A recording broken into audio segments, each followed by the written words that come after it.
there any significance to going back home to your home state for the first time? No, this is just another game for me, just another big game, SEC game, East. You got to take care of business so you can keep fighting, have a fighting chance to win the East, and that's our goal. So, Ernest, what have you seen out of Jalen Nichols going up against him in practice? he's good. He's good feet, very, very powerful punch. If he gets a hold of it to you, it's kind of wrapped. So he's definitely doing good right now, taking over after Dylan got hurt. Is it a little surprising that a freshman is able to come in and play as well as he did, or is that not surprising? Nah, it's not surprising. You work for this moment, all through the summer and everything you did during the spring. If he was here in the fall camp, you should be ready. Did you have any allegiance to Georgia growing up, or are you not really a Bulldogs fan? Oh, no, I did not like Georgia. Who were you a fan of? South Carolina. What do you think Georgia offense? You think what? Powerful, running physical. Like to run the ball a lot, set up, run the ball, set up play action passes, Powerful, got a good quarterback. No, they're a good offense. What have you seen from Jake Fromm? He's an accurate thrower. He can put the ball in multiple places. He's good with his decision making. He makes decisions fast, and he's going with his whatever decision he makes in his mind before with his pre-snap clues. The ups and downs you guys have gone through as a defense, what can a game like this going up against one of the best probably offenses in the country do for you guys? Yeah, I feel like we're gonna be pretty good with the preparation that we're doing this week and have done throughout the bye week. I think we're gonna match up real well. That's about it. In terms of just a confidence standpoint, though, to be able to kind Oh of yeah. get things going for the final stretch of the Oh season. yeah, it's definitely a confidence boost. We've had our ups and downs or whatnot. Going up and taking care of business this week, it'll boost the confidence a bunch. Against Alabama, you guys played with a pretty good sense of desperation. Do you sense that there's going to be a similar sense of desperation against a team that's in that same class as Alabama was? Yes, it's desperation. We need to win games. We don't have any more games to lose. We just got to come out and play our style of play, fit our gaps, and do what we're supposed to do, and it'll take care of itself. Do you think everybody had that same sense of urgency during the bye week practices? Oh, yeah. This week? The bye week practices were good. We definitely utilized that to take advantage of this week and getting better over the things that have kind of hurt us in the past. Ernest, how much prep did you guys do for Georgia during the bye week, or is that kind of solely focused on y'all? The first day was kind of focused on us, but then towards, Wednesday and Thursday, we kind of more honed in on what they're going to do, kind of install most of the stuff. And today we just kind of, put everything together as far as first and second down stuff. I think that extra week's going to be kind of beneficial for you guys, just getting, one or two more practices. Yeah, it definitely does. Yeah, just to kind of, know what you're going to see. Anytime you can get extra, work on an opponent or anything like that, that's definitely helpful. Did you watch them play Tennessee? Yes, I did. What did you think of that?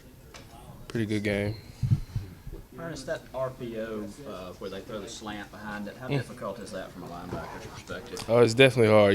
We're not taught to guard the RPO. Right. If you see run, you especially with us, we see run, we got to attack it. So it's definitely open.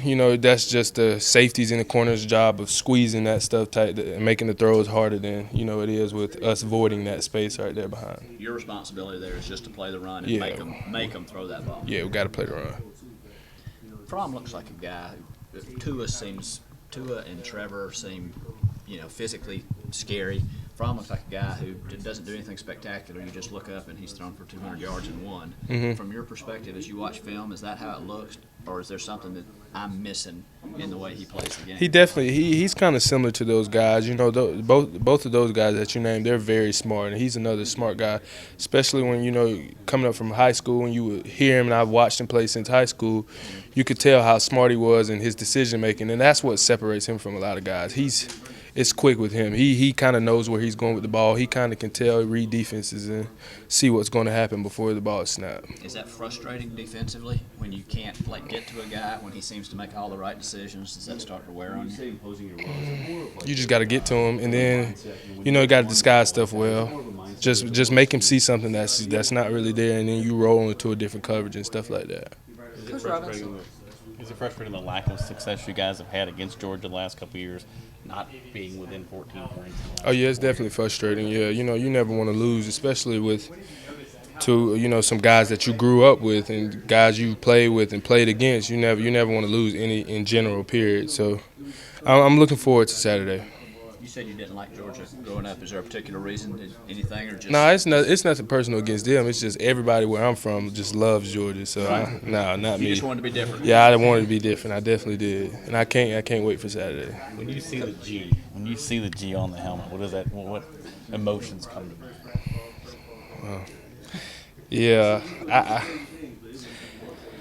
oh man, I don't know. To tell you the truth, it's something different. I'm just not really fond of that, stuff like that.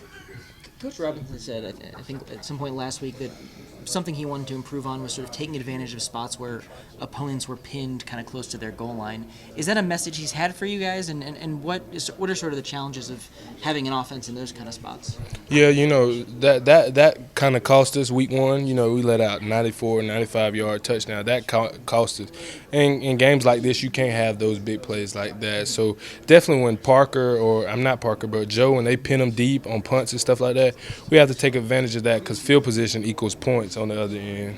When you get a situation like that, are you at all cognizant of the fact that, like, we could hand the offense a really good spot? If we get them 3 and out, we'll hand the offense the ball. On this side. That's something in the back of your mind. But if you go out and you do your job, and when the play comes to you, you make your play. You'll get off the field, and the offense will be able to get the ball.